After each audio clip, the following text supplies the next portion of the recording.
In this video, we'll look at Webflow's new attribute prop, which allows us to add however many attributes we'd like through a single prop.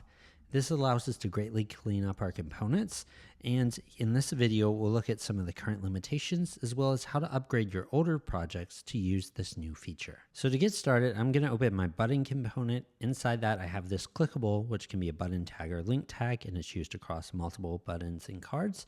So I'm going to open that up.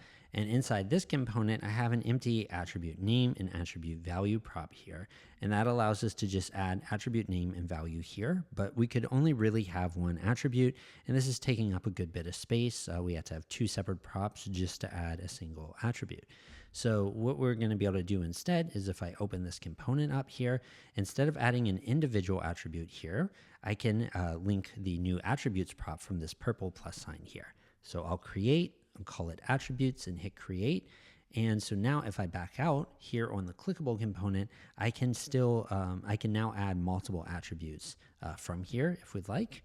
And once we connect this up, I'll connect it to the entire button component. That way, when I'm outside of that button, I can still add attributes to my link tag or button tag. So we'll go ahead and connect that. What I really like is that even though this is connected, Webflow still allows us to add individual attributes here as well.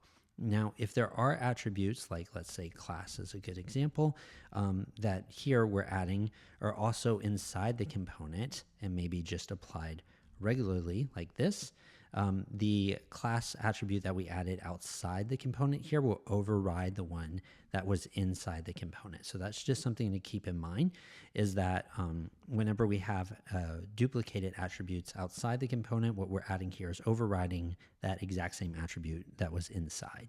So I'll go ahead and remove that.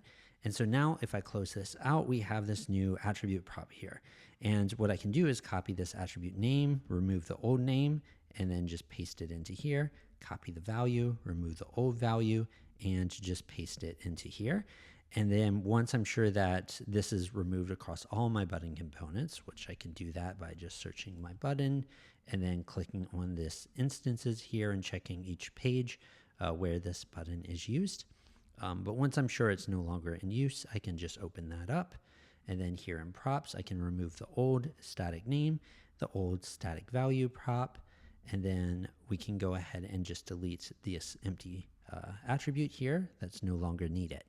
Now, there's a lot of attributes that we had, for instance, class, sometimes style, different things like that, that may not always be needed. For instance, I use the class attribute a lot on sections, but I rarely add a one-off class just to a button. So a lot of times things like that could just be left all inside one attribute field just to keep things much cleaner. And then we would need less props here. So you can often remove things like that.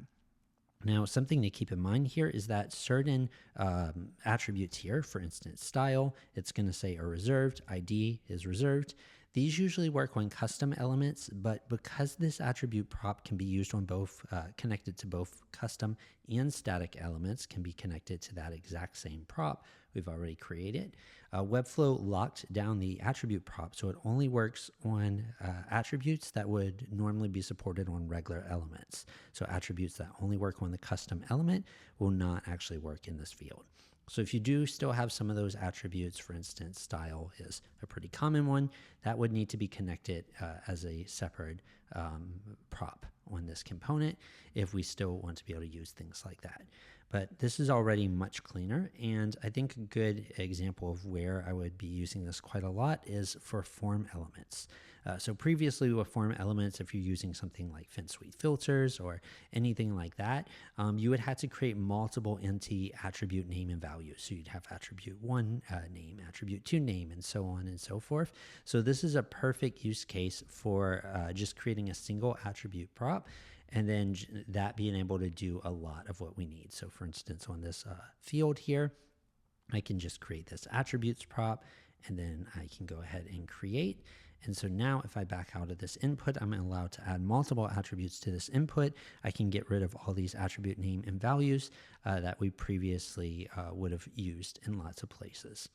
So just things to keep in mind if you are going to globally replace attributes, for instance, on this button component here, we would just want to go into any component where that might be used. For instance, the slider has data slider previous and data slider next. And then the same attributes are also used inside the tab component here.